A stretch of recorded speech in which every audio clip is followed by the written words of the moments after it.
एक तो उनके पास जो असलहा है, यानी रात को देखने वाला सामान, ये ऐसा तो हर हमारे फौजी के पास भी नहीं होगा, क्योंकि बड़ा लेटेस्ट इक्विपमेंट है, बड़ा महंगा है। सूरत हाल की वजह से रॉ और अफगान इंटेलिजेंस की बाकियात ने दोबारा ये एक्टिविटीज जो है शुरू की हैं, चाहे वो यूएई में इसराइल आके बैठ गया है और इसराइल के बहुत सिक्योरिटी के वहां पे एक फुटहोल्ड हो गया यूएई में, वो केपी में हो, वाया टीटीपी एंड दाइश, या फिर ये बलूचिस्तान में हो। अमेरिका पूरी कोशिश कर रहा है कि भारत के जरिए पाकिस्तान और चाइना को अपने मसाइल में फंसाया जाए और दूसरी तरफ से चाइना के लिए साउथ चाइना सी में भी मसाइल खड़े किए जाए। इस वजह से ईरान के साथ भी मेरा ख्याल है कि ये दो टूक बात होनी चाहिए, ताकि जब तक वहां पे चाबहार इस्तेमाल कर रहे हैं भारतीय, ये काम वहां से रुकना चाहिए। उनका वेपन और इक्विपमेंट जो लेके आए हुए थे वो इतना सोफिस्टिकेटेड और हाईटेक है, और नाइट विजन डिवाइसेस, ये वही चीजें हैं जो नेटो फोर्सेस अफगानिस्तान में इस्तेमाल करती रही हैं। हेलो फ्रेंड्स, अपने हिंदुस्तान न्यूज़ में आपका स्वागत है। पाकिस्तानी मीडिया बात कर रही है कि बीएलए के पास ऐसे हाईटेक हथियार हैं जो रात को भी देख सकते हैं, जिनके सहारे उन्होंने पाकिस्तान आर्मी की नाक में दम कर दिया है। इस तरीके के हथियार तो हमारी आर्मी के पास भी नहीं है। यही कारण है हमारी आर्मी के ऊपर हमले हो रहे हैं और हमारी आर्मी खुल के इसका जवाब नहीं दे पा रही। और इनके पीछे काफ़ी देश है जिनको सीपैक नहीं भा रहा, और वो चाहते हैं किसी न किसी तरीके से सीपैक डीरेल हो जाए। और इमरान खान के ऊपर भी इतना प्रेशर बढ़ चुका है, वो चीन को क्या जवाब दे। इमरान खान को भी जवाब देते नहीं बन रहा चीन को किस तरीके से हम इन हमलों को रोकें, क्योंकि इमरान के बस के बाहर बात हो चुकी है। पाक आर्मी को भी समझ में नहीं आ रहा इनके साथ कैसे टैकल किया जाए। चारों तरफ से पाकिस्तान को घेर लिया है और हमारे पास कोई चारा नहीं है इनसे बातचीत करने के अलावा। हमारा पीएसएल भी खतरे में आ चुका है इसकी वजह से। अब सारे खिलाड़ी कहीं पाकिस्तान छोड़ के चले न जाए, क्योंकि हम सिक्योरिटी भी प्रोवाइड नहीं कर सकते अपनी जनता को। आइए फ्रेंड्स, इस वीडियो को देखते हैं। 25 और 26 जनवरी की दरमियानी रात को बलूचिस्तान और ईरान के बॉर्डर पर बहुत बड़ा हमला हुआ, जिसमें 10 जवान शहीद हुए। एक तो उनके पास जो असलहा है, यानी रात को देखने वाला सामान, ये ऐसा तो हर हमारे फौजी के पास भी नहीं होगा, क्योंकि बड़ा लेटेस्ट इक्विपमेंट है, बड़ा महंगा है। ये उनके पास होना, असलहा उनके पास लेटेस्ट होना, पूरी प्लानिंग के साथ इस तरह एक ही वक्त में 2 जगहों पर हमले करना, ये बड़ी तशवीश की बात है।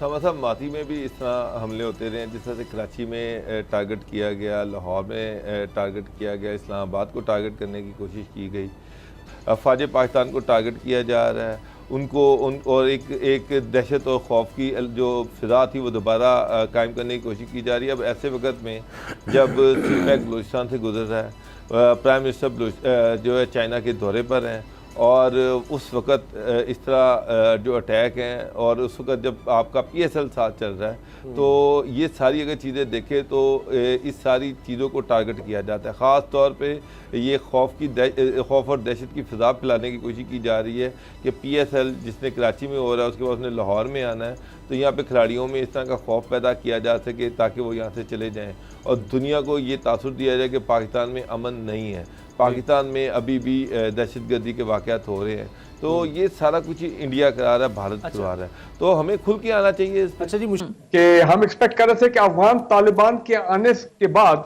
हाँ। और जब वो थोड़ा अपने मुस्तहकम हो जाएंगे, हाँ। तो उसके बाद अफगानिस्तान की सरजमीन से टीटीपी हो गए, दाइश हो गए, या ये जो बलोच दहशतगर्द हैं जिनके यहाँ पे फिर बड़े उनको यहाँ पे भी उनके स्लीपर सेल्स हैं, जो भी आपके उनके सपोर्ट है यहाँ पे कुछ सर्टेन एरियाज इन बलूचिस्तान, तो ये मामला काफी हद तक कंट्रोल हो जाएगा। बिल्कुल। अब लेकिन अफसोस से कहना पड़ रहा है कि अफगान तालिबान के आने के बाद एक तो यह है कि वो अभी तक स्टेबलाइज नहीं हो सके। सूरत हाल की वजह से रॉ और अफगान इंटेलिजेंस की बाकियात ने दोबारा ये एक्टिविटीज जो है शुरू की है, चाहे वो केपी में हो, वाया टीटीपी एंड दाइश, या फिर ये बलूचिस्तान में हो वाया ये बीएलओ, ये तमाम आपको पता है ट्रेनिंग कैंप्स वहां पे सारे अभी भी खत्म नहीं हुए, वो मौजूद हैं। लेकिन ज्यादा जो खतरे वाली बात है, जो मैं बड़ी लेवल पे बात करने लगा हूं, वो ये है कि आप नोट करें कि ये सिर्फ रॉ और एनडीएस की इन्वॉल्वमेंट मेरी नजर में नहीं है। जब हम बलूचिस्तान की बात करते हैं तो वहां पे याद रखें सीपैक एक बहुत बड़ा इंटरनेशनल फिनोमेना है जो ऑन ग्राउंड टेक ऑफ कर गया है। और प्राइम मिनिस्टर पाकिस्तान की आप देखें विजिट, अब वो चाइना चले गए हैं। कहने का मैं ये चाह रहा हूं यूएई में इसराइल आके बैठ गया है और इसराइल के बहुत सिक्योरिटी के वहां पे एक फुटहोल्ड हो गया यूएई में। तो मैं ये समझता हूं कि जो कुछ बलूचिस्तान में करने की कोशिश की जा रही है उसको इंटरनली डिस्टेबलाइज करना, सीपैक को टारगेट करना, वो उसमें इसराइल की रॉ की मुसाद और सीआईए वाले ये बदमाश लोग हैं, ये इनको आप इन्वॉल्वमेंट रूल आउट नहीं कर सकते। ठीक है, देखिए बात यह कि एनडीएस अगर आज इस वक्त भी वहां पे मौसर है अफगान गवर्नमेंट के होते हुए, तो मेरा ख्याल है ये लम्हा फिक्री है। ठीक है ना। रॉ की हद तक तो समझ आती है बात कि वो किस तरीके से कहाँ से ऑपरेट कर रहे हैं, कभी बलूचिस्तान से और फिर ईरान, कलमोशन भी वहाँ से आया था, इस तरह बाकी जगहों पे वो पूरा इस्तेमाल कर रहे हैं। अब ये कि जितने ग्रुप्स हैं इनके जिनको अफगानिस्तान में बैठे हुए हैं टीटीपी के अलावा और भी जो पैसा खाने वाले बुनियादी तौर पे कोई आइडियोलॉजिकल उनका कोई ऐसी चीज़ नहीं है। सवाल तो यह है कि जी ये इस वक्त अफगान तालिबान के बारे में मैं तो कहूँगा ब्रिगेड साहब हमारी हुकूमत का थोड़ा सा माजरत खां लह जाए, उनको फर्म लहजे में बताने की ज़रूरत है कि भाई आप जब ये कहते हैं अफगान सरजमीन जो है ना नहीं इस्तेमाल की जाएगी, तो अब किसको नहीं पता कि ये जो तालिबान का गढ़ है वहाँ पे वो बैठे हुए हैं। पाकिस्तान चाइना के साथ ताल्लुकात को नई बुलंदियों पर पहुंचाने की बात कर रहा है तो उसे बलूचिस्तान में सबक सिखाई जाने की कोशिश की जा रही है। अब तक की इत्तलात के मुताबिक 5 बड़े हमले दुश्मन ने बलूचिस्तान में प्लान किए हुए थे, लेकिन इनमें से 2 ही कर पाया। और जिस तरह की दहशतगर्दों की ट्रेनिंग और असला दिया गया था और जो हमले का तरीक़ाकार इस्तेमाल किया था, इसके मुताबिक दुश्मन पाक फौज के बहुत ज़्यादा नुकसान पहुँचाना चाहते थे, लेकिन अल्लाह का शुक्र है भारत अमेरिका का इत्तेहादी बन चुका और इसके हर खेल में बराबर का शरीक होने की कोशिश करेगा, खासतौर पर जो भी पाकिस्तान और चाइना से मुतल्लिक हो। इस वक्त अमेरिका अपने नेटो इत्तेहादियों बरतानियों के साथ मिलकर चाइना और रशिया दोनों को मुश्किल में डालने की कोशिश कर रहा है और जंग अपनी दहलीज से हज़ारों किलोमीटर दूर दुश्मन की सरहद पर लड़ना चाहता है। अमेरिका पूरी कोशिश कर रहा है कि भारत के जरिए पाकिस्तान और चाइना को अपने मसाइल में फंसाया जाए और दूसरी तरफ से चाइना के लिए साउथ चाइना सी में भी मसाइल खड़े किए जाएँ। इस बात में कोई शक नहीं है कि दुश्मन की हमेशा ये ख्वाहिश होती है कि अपने मुखालफों को तकसीम करके नुकसान पहुँचाए। यही वजह वज़ीर-ए-आज़म पाकिस्तान इमरान खान के दौरे चाइना से एक दिन पहले सोचे समझे मंसूबे के तहत बलूचिस्तान में बड़े पैमाने पर दहशतगर्दी करवाई गई। इस वजह से ईरान के साथ भी मेरा ख्याल है कि ये दो टूक बात होनी चाहिए, ताकि जब तक वहां पे चाह बाहर इस्तेमाल कर रहे हैं भारतीय, ये काम वहां से रुकना चाहिए। सही। तो अब तहरीके तालिबान पाकिस्तान भी दोबारा उसी तरह सर उठा रही है, तो और यकीनन वहीं पे जो भागे हुए यहां से अक्रॉस द बॉर्डर अफगानिस्तान की तरफ और अफगान तालिबान की यकीन दहानी के बावजूद, और पहले उन्होंने थोड़ा सा कंट्रोल भी करने की कोशिश की, लेकिन इसके बावजूद मुख्तलिफ जो टेररिस्ट ऑर्गेनाइजेशंस हैं उनको सपोर्ट मिल रही है। तो इसके लिए मजीद क्या हमें करना पड़ेगा, क्योंकि एक बहुत लंबी जंग हमने लड़ी है और अभी भी दोबारा फिर हमें वो लड़नी पड़ रही है।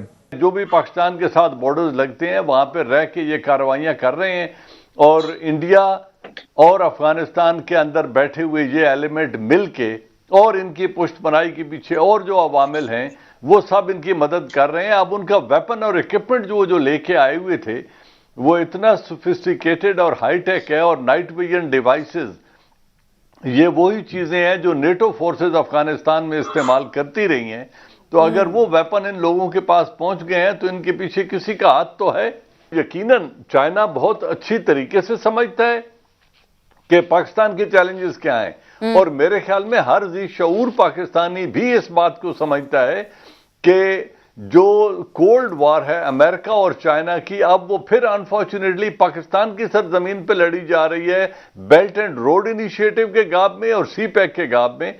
अब जो वर्ल्ड की मुआशी डोमिनेशन है, या जो एशिया में एक राजधानी बनी हुई थी अमेरिका की, अगर उसमें फर्क आता है, क्योंकि चिटागांग हार्बर भी चाइना डेवलप कर रहा है, हम्बन टोटा, और जो दूसरी श्रीलंका की कोलंबो हार्बर है वो भी चाइना डेवलप कर रहा है, जिबूटी में भी चाइना आके बैठ गया है, ईरान के साथ मुआहदा चाइना का हो चुका है, गवादर चाइना डेवलप कर रहा है। तो ये जो एक बढ़ता हुआ इन्फ्लुएंस है ये अमेरिकन मफादात को हर्ट कर रहा है। तो अमेरिका अपनी पूरी कोशिश करेगा कि वो अपने जो एलाइज हैं या जो अपने प्रॉक्सीज हैं उनके जरिए इन सारे प्रोसेसेस को डीरेल करे।